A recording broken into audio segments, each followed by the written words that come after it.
Magsalita ka, sabihin mo muna Martes na lang dahil Martes na lang, pupunta dyan sa ano.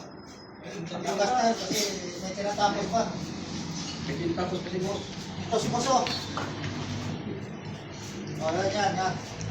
Sabihin mo Martes na lang. Martes na lang daw.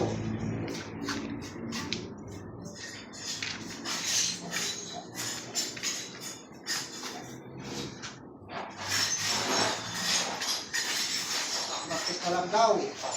Loy sa Lancaster. Hindi siya tapos pa. Ano pa? Ano pa? Tapusin lang to. Hindi kaya tapusin niya.